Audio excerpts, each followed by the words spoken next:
نحمده ونصلي على رسوله الكريم أما بعد فأعوذ بالله من الشيطان الرجيم بسم الله الرحمن الرحيم لقد نصركم الله في مواطن كثيرة ويوم حنين إذ أعجبتكم كثرتكم فلم تغن عنكم شيئا وضاقت عليكم الأرض بما رحبت ثم وليتم مدبرين وقال الله تعالى إذا جاء نصر الله والفتح ورأيت الناس يدخلون في دين الله أفواجا سبحان ربك رب العزة عما يصفون وسلام على المرسلين والحمد لله رب العالمين۔ میرے انتہائی واجب الاحترام معزز سامعین کرام، حضور صلی اللہ علیہ وسلم کے غزوات ترتیب کے ساتھ سلسلہ وار بیان ہو رہے ہیں، اور سیرت کے عنوان پر بیانات کا یہ سلسلہ کافی عرصے سے جاری ہے۔ گزشتہ جمعے پر غزوہ خیبر اور اس کے بعد رسول اللہ صلی اللہ علیہ وسلم نے جو عمرہ ادا فرمایا اس پر بات ہوئی تھی۔ صلح حدیبیہ کے موقع پر یہ طے ہوا تھا کہ مسلمان اس سال عمرہ نہیں کر سکتے، واپس جائیں گے، اور آئندہ سال عمرے کے لیے آئیں گے اور صرف 3 دن مکہ میں قیام کر کے عمرہ ادا کر کے واپس لوٹ جائیں گے۔ تو اسی اعتبار سے عمرۃ القضاء رسول اللہ صلی اللہ علیہ وسلم نے اپنے انہی صحابہ کرام جو 1400 کی تعداد میں تھے اور جو حدیبیہ میں شریک ہوئے تھے، انہی کو لے کر رسول اللہ صلی اللہ علیہ وسلم عمرے کے لیے تشریف لائے، عمرہ ادا کیا، 3 دن مکہ میں قیام فرمایا اور اس کے بعد پھر واپسی کا سفر ہوا۔ تو اب یہاں پر یہ بات ذہن میں رکھنے کی ہے کہ صلح حدیبیہ کے موقع پر جہاں اور شرائط طے ہوئیں، ان میں سے ایک شرط یہ بھی تھی کہ جو 2 فریق ہیں، ایک قریش مکہ ہیں، دوسرے مسلمان ہیں، رسول اللہ صلی اللہ علیہ وسلم ہیں، تو ان دونوں کا آپس میں صلح نامہ مرتب ہوا، اور ایک شرط اس میں یہ رکھی گئی کہ جو دیگر قبائل ہیں، ارد گرد کے جو رہنے والے قبائل ہیں، ان کو یہ آزادی حاصل تھی کہ وہ جس فریق کے ساتھ چاہیں شامل ہو جائیں۔ تو اس سلسلے میں 2 قبائل تھے، ایک بنو بکر جنہوں نے قریش مکہ کا ساتھ دیا، وہ ان کے ساتھی بنے، ان کے حلیف بنے، اور دوسرا قبیلہ بنو خزاعہ، انہوں نے رسول اللہ صلی اللہ علیہ وسلم کی حمایت کی اور مسلمانوں کا ساتھ دیا۔ اب دوسری بات کہ جب سے اسلام کا ظہور ہوا تو وہ کفار جو پہلے آپس میں بھی لڑا کرتے تھے، ایک دوسرے سے دست و گریبان ہوا کرتے تھے، اسلام کے ظہور کے بعد ان میں سے اکثر کی توجہ مسلمانوں کے خلاف، مسلمانوں کو ختم کرنے کے لیے، مسلمانوں کو صفحہ ہستی سے مٹانے کے لیے انہوں نے اتحاد کر لیا، آپس میں مل گئے اور کوشش کر کے انہوں نے مسلمانوں کے خلاف محاذ قائم کیا۔ اگرچہ انہیں ہر موقع پر شکست کا سامنا کرنا پڑا، لیکن وقتی طور پر انہوں نے اپنی دشمنیاں، اپنے اختلافات بھلائے اور ایک قوم بن کر، یکجان ہو کر انہوں نے مسلمانوں کے خلاف محاذ آرائی شروع کی۔ تو جب صلح حدیبیہ کے موقع پر مسلمانوں میں اور مشرکین مکہ میں 10 سال کے لیے صلح نامہ مرتب ہو گیا، آپس میں جنگ بندی ہو گئی 10 سال کے لیے، تو اب یہاں پر بنو بکر جن کی پرانی دشمنی بنو خزاعہ کے ساتھ جاری تھی، انہوں نے یہ موقع غنیمت جانا اور اپنا بدلہ لینے کے لیے بنو خزاعہ پر حملہ کر دیا۔ بنو خزاعہ وہ قبیلہ کہ جو مسلمانوں کی حمایت کرتا تھا، مسلمانوں کا ساتھ دیتا تھا، اور ان میں سے اکثر لوگ اسلام قبول بھی کر چکے تھے، اور دوسری طرف بنو بکر جن کا تعلق مشرکین مکہ کے ساتھ تھا، ان کے ساتھی تھے، ان کے ساتھ تعاون کرنے والے تھے، ان کے حلیف تھے۔ تو مشرکین مکہ کے حلیف قبیلے نے مسلمانوں کے حلیف قبیلے پر حملہ کر دیا، اور صرف اسی پر بس نہ ہوئی، اس کے ساتھ ساتھ مشرکین مکہ نے باقاعدہ طور پر اس حملے میں خود بھی حصہ لیا۔ بنو بکر کی حمایت میں انہوں نے بنو خزاعہ کے لوگوں کو قتل کیا، ان کے لوگ زخمی کیے، اور باقاعدہ طور پر خود اس جنگ میں شریک ہوئے، ان کے خلاف محاذ آرائی کی۔ تو اس واقعے کے بعد عمر بن سالم خزاعی اپنے ساتھ 40 آدمی لے کر، جن کا تعلق بنو خزاعہ سے تھا، انہیں لے کر رسول اللہ صلی اللہ علیہ وسلم کی خدمت میں حاضر ہوئے، مدینہ طیبہ پہنچے، مسجد نبوی میں حاضر ہو کر انہوں نے حضور اکرم صلی اللہ علیہ وسلم کے سامنے یہ فریاد کی، یہ بات رکھی کہ ہم بنو خزاعہ والے جو آپ کی حمایت کرتے ہیں، آپ کے ساتھی ہیں، اور ہم میں سے اکثر لوگ مسلمان بھی ہو چکے ہیں، ہم پر بنو بکر نے قریش مکہ کے ساتھ مل کر حملہ کیا ہے، اور یہ حملہ انہوں نے حرم میں بھی ہمیں نہیں چھوڑا، وہاں بھی ہمارے لوگ قتل کیے گئے ہیں، اور یہ حملہ کرنا صلح حدیبیہ کی کھلم کھلا خلاف ورزی ہے۔ تو اس طرح سے قریش مکہ نے معاہدہ صلح حدیبیہ کو عملی طور پر یہاں پر ختم کر دیا۔ تو اس پر رسول اللہ صلی اللہ علیہ وسلم نے انہیں واضح پیغام پہنچایا کہ یا تو آپ سب مل کر بنو خزاعہ کا جو قتل و غارت کی ہے، آپ نے ان کا نقصان کیا ہے، ان کا خون بہا ادا کریں۔ دوسری صورت قریش مکہ کے لیے یہ ہے کہ وہ بنو بکر کی حمایت سے دستبردار ہو جائیں، علیحدگی اختیار کر لیں، اور تیسری صورت یہ ہے کہ صلح حدیبیہ کے معاہدے کو ختم کر دیا جائے۔ تو مشرکین مکہ نے غرور اور تکبر کی وجہ سے اور مسلمانوں کی دشمنی کی وجہ سے آخری بات کو اپنایا اور اعلان کر دیا کہ ہم صلح حدیبیہ کو نہیں مانتے، ہم اس معاہدے کو ختم کرتے ہیں، اور اس معاہدے سے دستبردار ہو گئے اور مسلمانوں سے کھلم کھلا دشمنی مول لی دوبارہ سے۔ لیکن جب انہوں نے یہ اعلان کر دیا تو بعد میں انہیں خیال آیا کہ یہ تو ہم غلطی کر بیٹھے ہیں۔ پھر انہوں نے ابو سفیان رضی اللہ تعالیٰ عنہ، جو اس وقت تک مسلمان نہیں ہوئے تھے، انہیں حضور صلی اللہ علیہ وسلم کے پاس بھیجا تاکہ دوبارہ سے صلح حدیبیہ کے معاہدے کی تصدیق کی جا سکے، اس کی تجدید کی جا سکے، اور ہم اسی معاہدے پر قائم ہیں۔ لیکن جب ابو سفیان حضور کے پاس آئے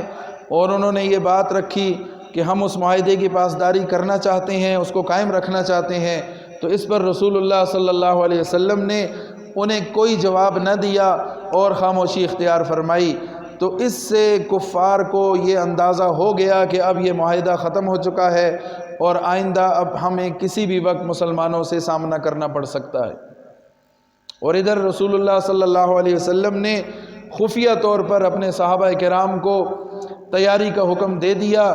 اور حضور صلی اللہ علیہ وسلم کا مزاج شریف یہ تھا، آپ کی عادت شریفہ یہ تھی کہ جب کسی غزوے کے لیے کسی مہم پر جانا ہوتا تو عموماً اس منزل کا، اس جگہ کا تعین نہیں فرمایا کرتے، بس تیاری کا حکم دیا کرتے، اور صحابہ کرام تیاری کر لیتے، اور پھر جہاں بھی رسول اللہ صلی اللہ علیہ وسلم انہیں لے کر جاتے ان کی تشکیل کرتے، تو صحابہ کرام اس دعوت پر لبیک کہتے ہوئے رسول اللہ صلی اللہ علیہ وسلم کی معیت میں جان قربان کرنے کے لیے میدانوں کا رخ کیا کرتے تھے۔ تو رسول اللہ صلی اللہ علیہ وسلم نے تیاری کا حکم دے دیا، اور مقصد یہ تھا کہ ہم خفیہ طور پر تیاری کریں اور اپنی جمعیت لے کر، اپنا لشکر لے کر مکہ کی طرف روانہ ہو، اور پھر اللہ تعالیٰ نے مکہ کو بھی آپ صلی اللہ علیہ وسلم کے ہاتھ پر فتح فرمایا۔ تو اس دوران ایک صحابی حضرت حاتم بن ابی بلتہ رضی اللہ تعالیٰ عنہ نے ایک خط لکھ کر قریش مکہ کے نام بھیج دیا تاکہ انہیں یہ خبر پہنچائی جا سکے کہ حضور اکرم صلی اللہ علیہ وسلم نے تیاری کا حکم دے دیا ہے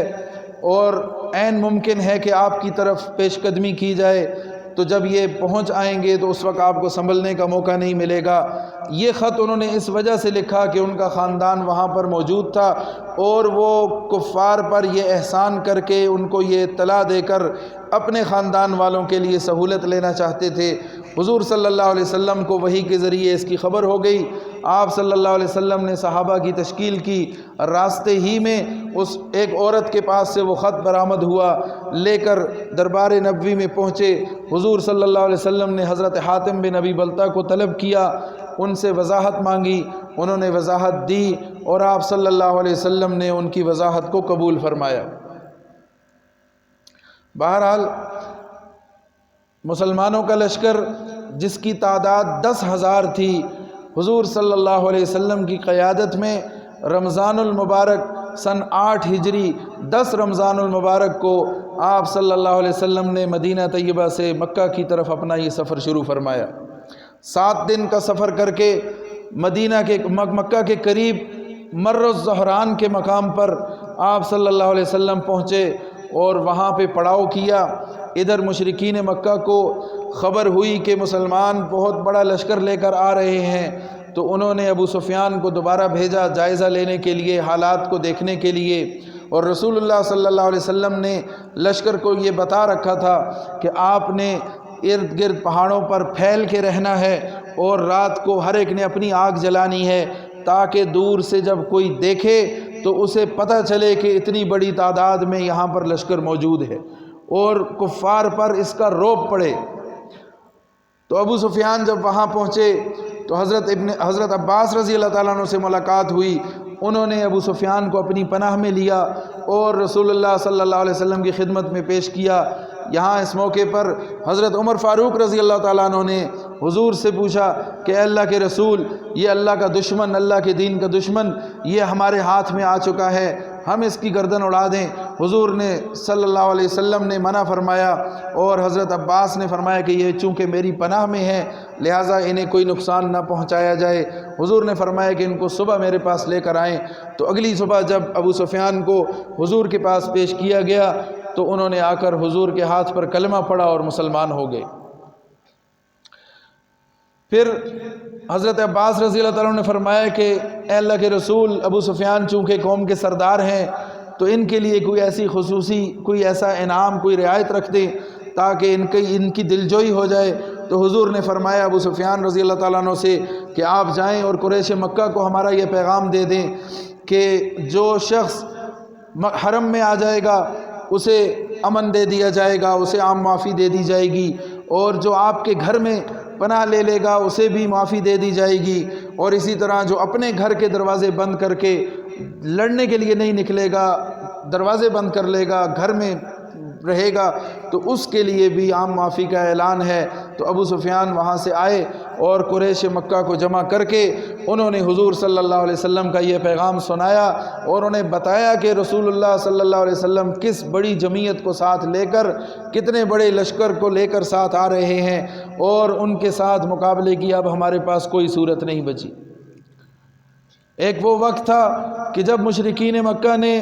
رسول اللہ صلی اللہ علیہ وسلم اور آپ کے ساتھیوں پر زمین تنگ کر دی، آپ کے لیے جینا دشوار کر دیا، آپ کے لیے مسائل کے انبار لگا دیے، آپ پر ایسے ایسے تشدد ڈھائے کہ آپ صلی اللہ علیہ وسلم کو اپنے صحابہ کرام کے ساتھ مل کر مدینہ طیبہ کی طرف ہجرت کرنا پڑی، اپنا وطن چھوڑنا پڑا، اپنا مال اسباب سب کچھ چھوڑ کر اللہ کی راہ میں ہجرت اختیار کرنی پڑی۔ اور آج وہ دن بھی آیا سن 8 ہجری 20 رمضان المبارک کہ اللہ تعالیٰ نے مسلمانوں کو مکہ فتح کر کے دیا، مسلمانوں کے ہاتھ پر مکہ فتح ہوا، اور خون بہائے بغیر، خون کی ندیاں بہے بغیر اور قتل و غارت ہوئے بغیر اللہ تعالیٰ نے مسلمانوں کے ہاتھ پر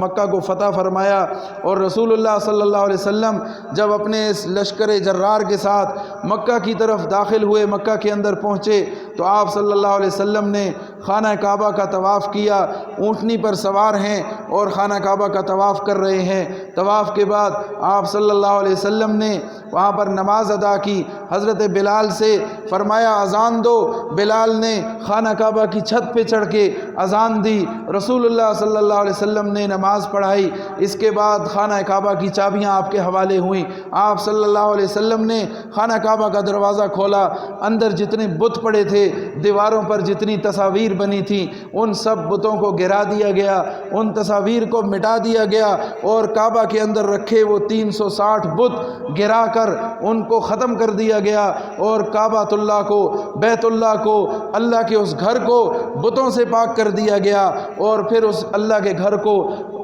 زمزم کے پانی سے غسل دیا گیا، اور رسول اللہ صلی اللہ علیہ وسلم نے مشرکین مکہ سے خطاب کیا اور اللہ تعالیٰ کی آیت پڑھ کر سنائی، ان کو بتا دیا، ان کو دکھا دیا کہ کس طرح اللہ تعالیٰ نے آپ کو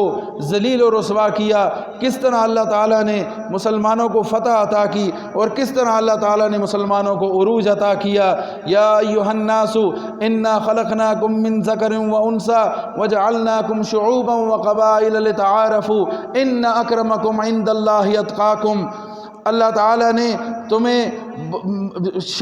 قبائل میں اور خاندانوں میں، گروہوں میں تقسیم کیا ہے، یہ کس لیے ہے؟ اس لیے نہیں ہے کہ تم اس پر فخر کرو، اس لیے نہیں ہے کہ تم اس پر نخرے کرو، اس لیے نہیں ہے کہ تم اپنی ناک اونچی رکھنے کے لیے دوسروں کو قوموں کے تانے دو، برادریوں کے تانے دو۔ وجعلناکم شعوبا وقبائل، کس لیے بنایا تمہیں شعوب اور قبائل میں؟ لتعارفوا، تاکہ تم ایک دوسرے کو پہچان لو، تاکہ تم ایک دوسرے کے ساتھ تعارف حاصل کرو۔ اس سے زیادہ قوموں کی، قبائل کی کوئی حیثیت نہیں ہے۔ ان اکرمکم عند اللہ، اللہ کے ہاں بزرگی والا کون ہے؟ اللہ کے ہاں عزت والا کون ہے؟ اتقاکم، جو تم میں زیادہ تقوی والا ہوگا، جو تم میں زیادہ اللہ سے ڈرنے والا ہوگا، جو تم میں اللہ کا خوف رکھنے والا ہوگا، وہ اللہ کے ہاں زیادہ محبوب ہوگا۔ آج وہ دن اللہ نے دکھایا کہ اللہ تعالیٰ نے رسول اللہ صلی اللہ علیہ وسلم کو اور آپ کے صحابہ کو وہ مقام عطا کیا کہ آج فاتح بن کر یہ مکہ کے اندر داخل ہو رہے ہیں۔ اور مکہ فتح ہونے کے بعد دوسری طرف کفار، خاص طور پر قبیلہ حوازن اور قبیلہ ثقیف، ان دو قبائل نے پھر جمع ہونا شروع کیا۔ جب انہوں نے دیکھا کہ مشرکین مکہ تو مغلوب ہو گئے، مسلمان ان پر غالب آ گئے، مکہ فتح کر لیا، اب اگر ہم نے ہوش کے ناخن نہ لیے، اگر ہم نے اپنی تیاری نہ کی اور آگے بڑھ کر مسلمانوں کا راستہ نہ روکا، تو اگلا ان کا جو ٹارگٹ ہوگا وہ ہم ہوں گے، یہ ہماری طرف مڑ جائیں گے۔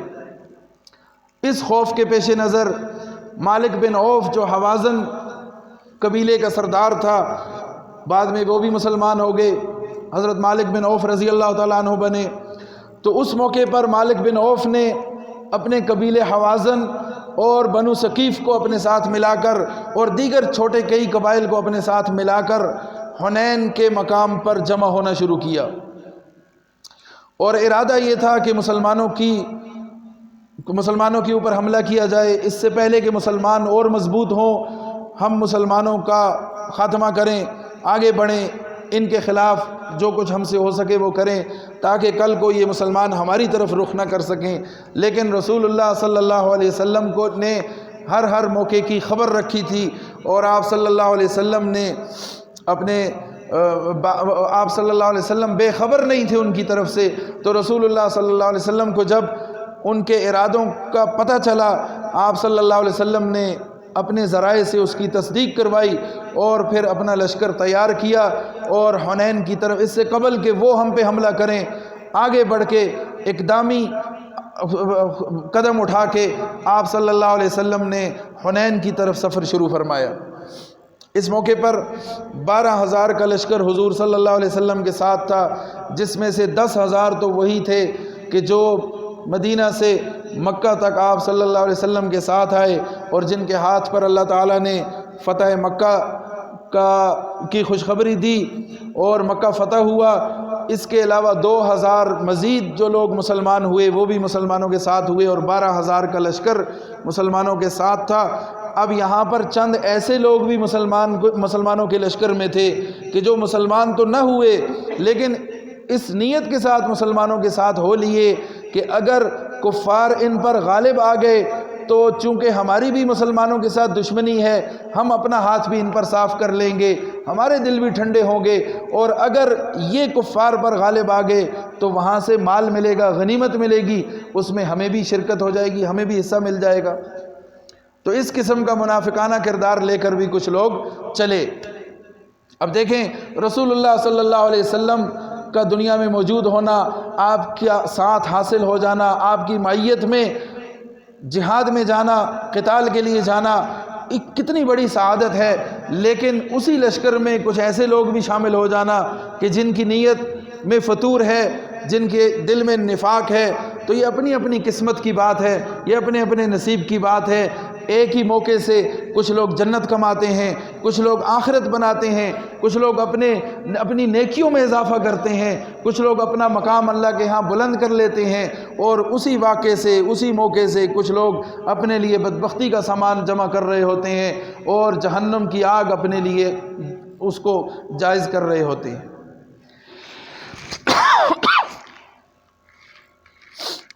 تو حنین کی طرف سفر کیا رسول اللہ صلی اللہ علیہ وسلم نے اپنے صحابہ کو لے کر۔ اب یہاں پر دشمن کی تعداد 4000 لڑنے والے، اور کل تعداد ان کی 24000 تھی، جس میں بچے، بوڑھے، خواتین اور دیگر نوجوان سب شامل تھے۔ کل تعداد 24000، اور اس میں سے 4000 کا لشکر لڑنے والے جنگجو اسلحے سے لیس، ادھر مسلمانوں کی تعداد 12000۔ تو اس تعداد کو دیکھ کر بعض حضرات کے ذہن میں یہ خیال آیا، انہیں یہ گمان ہوا کہ آج تو کیفیت یہ ہے کہ دشمن 4000، ہم 12000، اور ایک وہ وقت تھا کہ دشمن 1000 سے زائد اور ہم صرف 313 تھے، دشمن ہم پہ غالب نہیں آ سکا، ہم ہمیشہ کم تعداد میں تھے، تو دشمن ہم سے مار کھاتا رہا، ہم سے شکست کھاتا رہا، دشمن کو ہم پہ غلبہ کبھی نہ حاصل ہو سکا۔ تو آج تو حالات ہی مختلف ہیں، آج ہماری تعداد 12000 ہے، ہمارے پاس وسائل بھی ہیں، اور ادھر صرف 4000 لڑنے والے ہیں، تو آج تو ایسا ہو ہی نہیں سکتا کہ ہمیں کوئی نقصان پہنچے، آج تو ہماری فتح یقینی ہے۔ جب مسلمانوں کے ذہن میں یہ گمان آ گیا، اپنی طاقت پہ، اپنی تعداد پہ، اپنی کثرت پہ بھروسہ کرنے لگے، تو اللہ تعالیٰ کی طرف سے اس پر ناراضگی کا اظہار ہوا۔ لقد نصرکم اللہ فی مواطن کثیرۃ ویوم حنین، اللہ فرما رہے ہیں ہم نے کئی موقع پر تمہاری مدد کی، خاص طور پہ حنین میں ہم نے تمہاری مدد کی۔ اذ اعجبتکم کثرتکم فلم تغن عنکم شیئا وضاقت علیکم الارض بما رحبت ثم ولیتم مدبرین، جب تم اپنی طاقت پہ گھمنڈ کرنے لگے، جب تمہیں اپنی طاقت پہ غرور ہونے لگا، تو اللہ تعالیٰ نے پھر تمہارے لیے تم پر عذاب نازل کیا، اور ایسے حالات ہو گئے کہ زمین تم پر تنگ ہو گئی، اور بالآخر پھر اللہ تعالیٰ نے تمہیں دوبارہ فتح عطا کی۔ صورتحال یہ تھی کہ مسلمان لشکر لے کر جب ایک گھاٹی سے گزر رہے تھے تو قبیلہ حوازن کے لوگ ارد گرد پہاڑوں پر موجود تھے، انہوں نے وہاں سے شدید تیر اندازی شروع کر دی، اور اس اچانک حملے نے مسلمانوں کے پاؤں اکھاڑ دیے، افراتفری پھیل گئی، مسلمانوں کو ابتدا میں سمجھ ہی نہ آئی کہ یہ کیا معاملہ ہو گیا، اور وقتی طور پر مسلمان افراتفری کا شکار ہو گئے۔ اس موقع پر رسول اللہ صلی اللہ علیہ وسلم نے آگے بڑھ کر اپنی قوم کی کمان سنبھالی ہوئی تھی، اور آگے بڑھ کر رسول اللہ صلی اللہ علیہ وسلم بہادری کے ساتھ میدان میں ڈٹے ہوئے تھے، اور آپ صلی اللہ علیہ وسلم فرما رہے تھے انا النبی لا کذب انا ابن عبد المطلب، میں اللہ کا نبی ہوں، میں جھوٹا نہیں ہوں، اور میں ابن عبد المطلب کا بیٹا ہوں، میں بزدل نہیں ہوں، میں بھاگنے والوں میں سے نہیں ہوں۔ رسول اللہ صلی اللہ علیہ وسلم میدان حنین میں ڈٹے ہوئے ہیں، اور آپ صلی اللہ علیہ وسلم کی بہادری دیکھ کر، آپ کا یوں ڈٹ جانا اور جم جانا یہ دیکھ کر، اور رسول اللہ صلی اللہ علیہ وسلم نے حضرت عباس کو فرمایا کہ آپ کی آواز چونکہ بلند ہے، اپنی آواز سے، اپنی بلند آواز کے ساتھ مسلمانوں کو جمع کریں، انہیں اکٹھا کریں۔ تو حضرت عباس رضی اللہ تعالیٰ عنہ نے آواز دی اور مسلمانوں کو اکٹھا کیا۔ مسلمانوں نے رسول اللہ صلی اللہ علیہ وسلم کی قیادت میں منظم ہو کے پھر جب حملہ کیا تو اللہ تعالیٰ نے پھر مسلمانوں کو فتح عطا فرما دی۔ وقتی طور پر کچھ حالات خراب ہوئے، لیکن اس کے بعد پھر مسلمانوں کو فتح ہوئی، اور ایسی فتح اللہ تعالیٰ نے دی کہ اس فتح کے دوران 6000 تو صرف ان کے قیدی بنے۔ جو 24,000 کی تعداد لے کر آئے ہوئے تھے، عورتیں، بچے، مرد، بوڑھے، عورتیں، ہر طرح کے لوگ ان کے ساتھ شامل تھے، 4000 ان کے جنگجو تھے، تو ان میں سے 6000 لوگ ان کے قیدی بنے۔ 24,000 اونٹ غنیمت میں مسلمانوں کے ہاتھ آئے اور 40,000 بکریاں مسلمانوں کے ہاتھ آئیں غنیمت میں، اور 4000 اوقیہ چاندی مسلمانوں کو غنیمت میں حاصل ہوئی، جو کہ 1 لاکھ 1.5 لاکھ سے اوپر درہم بنتے ہیں۔ یہ سارا کثیر مال غنیمت کا جمع کر کے رسول اللہ صلی اللہ علیہ وسلم نے جعرانہ کے مقام پر محفوظ کیا، صحابہ کرام کو اس کی نگرانی پہ چھوڑا، اور چونکہ یہاں مالک بن عوف جو کہ حوازن کا سردار تھا، وہ لے کر آیا تھا کفار کو لڑوانے کے لیے، وہ میدان سے فرار ہوا، بھاگ کے طائف کیا، طائف میں وہاں جا کر قلعے کے اندر بند ہو گیا، محفوظ کر لیا اس نے خود کو۔ تو رسول اللہ صلی اللہ علیہ وسلم نے مال غنیمت کا انتظام فرما کے اس کو تقسیم کرنے سے پہلے فوراً آپ صلی اللہ علیہ وسلم نے طائف کا رخ کیا، اور طائف پہنچ کر آپ صلی اللہ علیہ وسلم نے وہاں پر موجود جو کفار تھے قلعے کے اندر بند ہو چکے تھے، تو مسلمانوں نے اس قلعے کا جا کے محاصرہ کر لیا، اور طویل عرصے تک یہ کوئی 20 دن سے بھی زائد یہ محاصرہ رہا۔ اس دوران کئی دفعہ مقابلہ ہوا، مسلمان آگے بڑھے، وہاں سے وہ تیر اندازی کرتے اور سلاخیں جلا کے گرم کر کے مسلمانوں کو اس سے مسلمانوں کو پیچھے دھکیلتے، اور بالآخر 20 دن سے بھی زائد کا جب محاصرہ گزر گیا تو اس موقع پر رسول اللہ صلی اللہ علیہ وسلم نے ایک خواب دیکھا۔ فرمایا کہ حضرت ابوبکر سے بیان کیا، فرمایا میں نے ایک خواب دیکھا کہ جس کے اندر ایک پیالہ ہے، اس کے اندر دودھ ہے، اور ایک مرغہ آتا ہے، ایک جانور، ایک پرندہ آتا ہے اور آ کے اس میں چونچ مارتا ہے، ٹھوکر مارتا ہے، اور وہ سارا دودھ گر جاتا ہے۔ تو حضرت ابوبکر صدیق رضی اللہ تعالیٰ نے فرمایا کہ اے اللہ کے رسول، ایسا معلوم ہوتا ہے، اس سے اشارہ یہ معلوم ہوتا ہے کہ غالباً ابھی یہ قلعہ ہم سے وقتی طور پر فتح نہیں ہوگا۔ اسی طرح ایک اور صحابی نے بھی یہ رائے دی کہ اب شکار ہمارے قبضے میں ہے، جس وقت بھی اس کو شکار کر لیں، لہٰذا اس وقت بہتر ہے کہ ہم ان کو اس محاصرے کو ختم کر دیں، ہو سکتا ہے کوئی بہتر صورت اللہ تعالیٰ نکال دیں۔ تو رسول اللہ صلی اللہ علیہ وسلم نے ان کفار کے لیے دعا بھی فرمائی ان کی ہدایت کے لیے، اور پھر محاصرہ ختم کر کے آپ صلی اللہ علیہ وسلم دوبارہ جعرانہ تشریف لے گئے۔ وہاں پر یہ جو کثیر مال غنیمت ملا تھا وہ مال غنیمت تقسیم کیا گیا۔ اسی دوران حوازن کے کچھ لوگ آئے اور انہوں نے رسول اللہ صلی اللہ علیہ وسلم کے سامنے یہ درخواست کی کہ ہمارے جو قیدی آپ کے پاس ہیں، 6000 سے زائد لوگ آپ کے پاس قید ہیں، عورتیں ہیں، بچے ہیں، جوان ہیں، ان قیدیوں کے لیے ہم آپ سے گزارش کرتے ہیں کہ آپ ان کو چھوڑ دیں، آپ ان کو ہمارے حوالے کر دیں۔ اور انہوں نے پھر رسول اللہ صلی اللہ علیہ وسلم کے ساتھ جو ان کا رضاعت کا رشتہ تھا، حضرت حلیمہ سعدیہ کے رشتے سے انہوں نے حضور کو اپنی رشتہ داری جتائی، اور آپ صلی اللہ علیہ وسلم سے معذرت بھی کی، آپ صلی اللہ علیہ وسلم سے رحم کی اپیل کی، تو رسول اللہ صلی اللہ علیہ وسلم نے وہ سارے کے سارے قیدی ان کو واپس کر دیے، صحابہ کے ساتھ مشورے کے بعد۔ صحابہ نے بھی خوشی سے ان کو واپس کر دیا، اور پھر وہ لوگ، ان پر اچھا اثر پڑا، ظاہر ہے کہ وہ اکثر ان میں سے مسلمان ہو گئے، غنیمت تقسیم ہوئی۔ اس کے بعد رسول اللہ صلی اللہ علیہ وسلم نے وہیں سے عمرے کا احرام باندھا، اور آپ صلی اللہ علیہ وسلم نے مکہ کی طرف رخ کیا، اور آپ صلی اللہ علیہ وسلم نے عمرہ ادا فرمایا۔ اب ان غزوات کے دوران فتح مکہ کے بعد بھی رسول اللہ صلی اللہ علیہ وسلم نے 3 موقع پر صحابہ کرام کے لشکر بھیجے۔ پھر غزوہ حنین کے بعد 2 سرایا اس کے بعد ہوئے، 2 موقع پر صحابہ کرام کے لشکر بھیجے، اور غزوہ طائف کے بعد 8 لشکر بھیج کر سرایا بھیجے، صحابہ کرام کو اللہ کی راہ میں رخصت کیا، بھیجا کفار کے مقابلے کے لیے۔ تو رسول اللہ صلی اللہ علیہ وسلم کی سیرت کو دیکھ کر ہمیں پتہ یہ چلتا ہے کہ آپ صلی اللہ علیہ وسلم نے کس کثرت کے ساتھ خود میدانوں کا رخ کیا اور ساتھ ساتھ صحابہ کرام کے لشکر بھی روانہ کرتے رہے۔ جہاد کا علم آپ صلی اللہ علیہ وسلم نے جب سے اٹھایا تو اس علم کو لے کر آپ صلی اللہ علیہ وسلم نے مسلمانوں کو آگے ہی بڑھتے رہنے کا سبق دیا، اور مسلمانوں نے بھی، صحابہ کرام نے بھی رسول اللہ صلی اللہ علیہ وسلم کا ہر موقع پر ساتھ دیا۔ جان ساری کی اعلیٰ مثال رقم کی، اور ایسی مثال رقم کی کہ جس کی تاریخ دنیا تاریخ اس کے مطابق تاریخ پیش کرنے سے دنیا عاجز ہے، قاصر ہے۔ تو جب تک مسلمانوں نے جہاد کو اپنائے رکھا، اللہ کی خاطر قربانی دینے کو ضروری سمجھا، اور اللہ تعالیٰ کے لیے، اللہ تعالیٰ کے نام پر، دین کی عظمت کے لیے، دین کی سربلندی کے لیے، مظلوم مسلمانوں کی داد رسی کے لیے،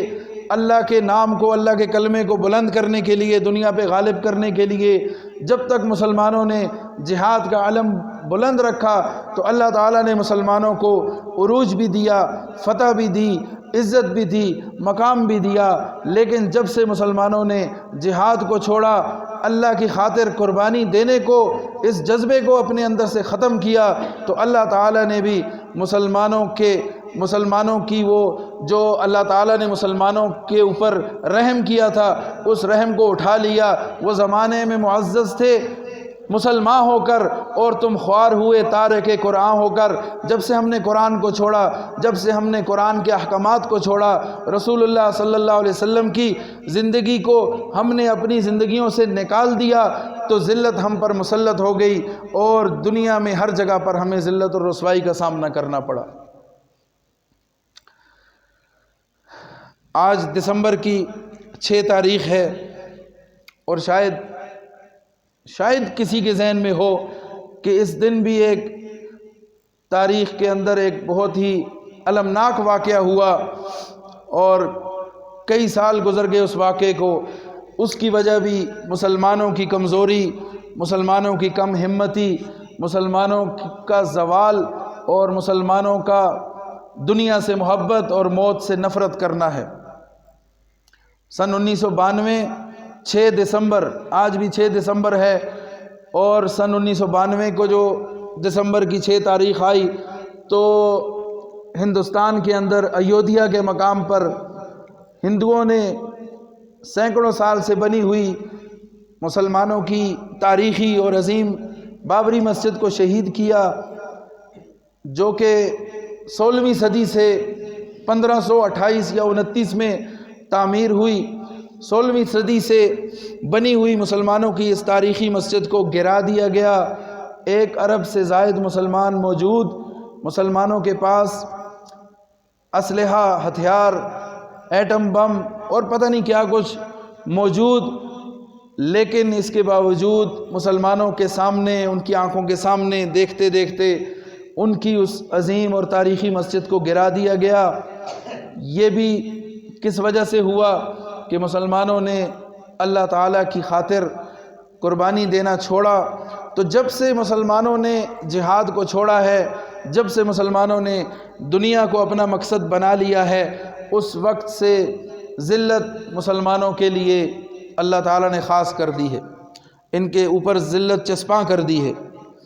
آج بھی اس ذلت سے نکلنے کا ایک ہی راستہ ہے کہ ہم اللہ تعالیٰ کے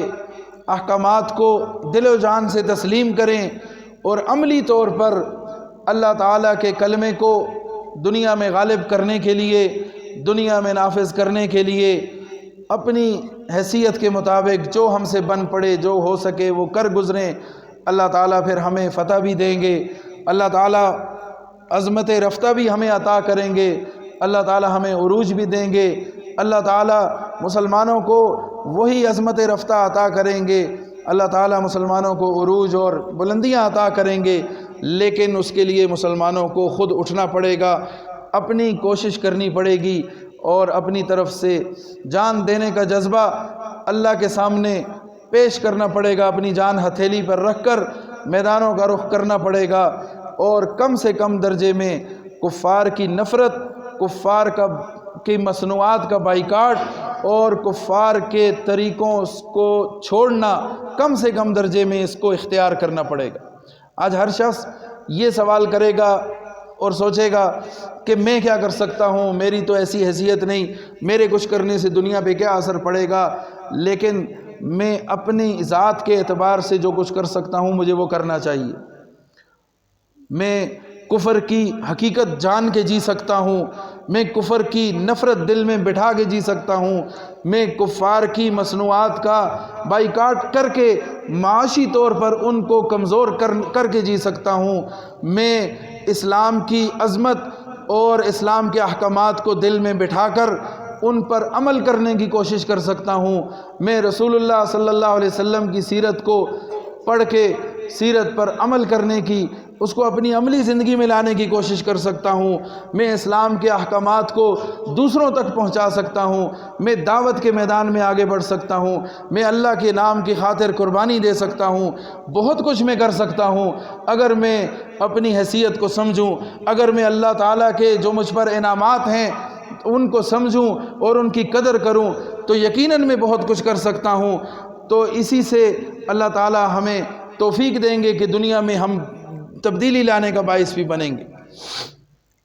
لیکن اگر ہم اسی طرح سستی اور دنیا اور شہوت پرستی کے پیچھے لگے رہیں گے تو پھر ہمیں اس ذلت کی گہرائیوں سے کوئی نہیں نکال سکتا۔ ہمیں اپنا عظمت رفتہ حاصل کرنے کے لیے، عروج حاصل کرنے کے لیے، دنیا اور آخرت کی کامیابی حاصل کرنے کے لیے رسول اللہ صلی اللہ علیہ وسلم کی سیرت کو اپنانا ہوگا۔ تو آج یہ غزوہ طائف تک بات ہو چکی ہے، اس کے بعد آخری غزوہ رسول اللہ صلی اللہ علیہ وسلم کا غزوہ تبوک ہے، اس پر انشاءاللہ تفصیل سے آئندہ جمعے پہ بات ہوگی، اور ساتھ ہی ہم اس بات پر بھی غور کریں گے کہ ان غزوات کے سیاسی، معاشی اور معاشرتی اور عمومی کیا فوائد حاصل ہوئے اور ان کے کیا اثرات مرتب ہوئے دنیا پر، اور خاص طور پر مسلمانوں کے لیے یہ کتنا باعث برکت تھے۔ ان پر انشاءاللہ اجمالی طور پر چند باتیں بھی عرض کریں گے۔ اللہ تعالی ہمیں سیرت مصطفیٰ صلی اللہ علیہ وسلم کو حقیقی معنوں پہ سمجھنے کی اور اس پر عمل کرنے کی توفیق عطا فرمائے۔ وآخر دعوانا ان الحمد للہ رب العالمین۔